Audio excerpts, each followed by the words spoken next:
Hi friends, welcome back to my channel.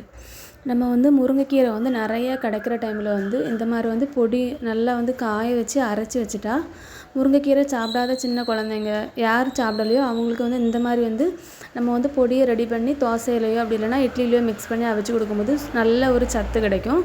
அது மட்டும் இல்லாமல் இதை நம்ம எப்படி பண்ணலான்னு சொல்லிட்டு பார்க்கலாம். ஃபஸ்ட்டு உங்களுக்கு எந்த அளவுக்கு முருங்கைக்கீரை கிடைக்குதோ அதை இந்த மாதிரி காம்போடையே எடுத்துருங்க. கழுவணும் அந்த மாதிரி எதுவுமே இல்லை.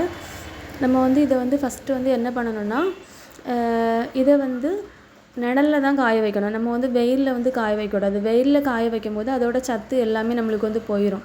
அதனால் நிழலில் தான் காய வைக்கணும். நல்லா நிழல் இருக்கக்கூடிய இடத்துலையா பார்த்து காய வச்சுட்டு அதுக்கப்புறம் பார்த்திங்கன்னா அந்த காம்பெல்லாம் நம்ம தனித்தனியாக பிச்சு எடுத்துடணும். ரொம்ப முருகலாக இருக்காது. ஆனால் நம்ம மிக்சியில் போட்டு அடிக்கும்போது நல்லா அரைஞ்சி வரும். இந்த மாதிரி நிறைய முருங்கலை கிடைக்கும்போது நீங்கள் இந்த மாதிரி பொடி பண்ணி ஸ்டோர் பண்ணிக்கிட்டால் நம்ம எப்போ வேணாலும் யூஸ் பண்ணிக்கிடலாம். அதனால தான் இப்போ நான் நல்லா எல்லாமே அந்த காம்பு எல்லாமே எடுத்து பிச்சு எடுத்துட்டேன். இதுக்கப்புறம் நம்ம மிக்ஸி ஜாரில் போட்டுடலாம். மிக்சியில் பார்த்திங்கன்னா தண்ணி எதுவுமே இருக்கக்கூடாது. நல்லா காஞ்சதுக்கப்புறம் நம்ம நல்லா தொடச்சிட்டு அதுக்கப்புறம் மிக்ஸி ஜாரில் போட்டுவிடுங்க. போட்டுட்டு நல்லா அரைச்சிடுங்க. ஃபஸ்ட்டு கொஞ்சம் திருத்திரியாக தான் இருக்கும். ஆனால் அதுக்கப்புறம் நம்ம நல்லா நல்லா அரைச்சி எடுக்கும்போது நல்லா பவுடர் மாதிரி கிடைக்கும்.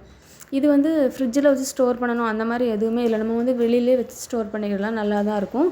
நல்லா இப்போ பார்த்தாலே தெரியும் நல்ல பவுட்ரு மாதிரி நமக்கு பொடியாகி கிடச்சிருக்கு. நான் அன்றைக்கி பார்த்திங்கன்னா இது தோசையில் தான் நான் ஊற்றி காமிக்கிறேன்.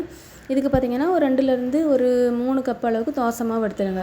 அப்படி இல்லைனா தோசை மாவு இல்லைனா நீங்கள் இட்லி மாவில் கூட இதை மிக்ஸ் பண்ணலாம். அந்த டேஸ்ட்டு ரொம்ப வித்தியாசமே தெரியாது.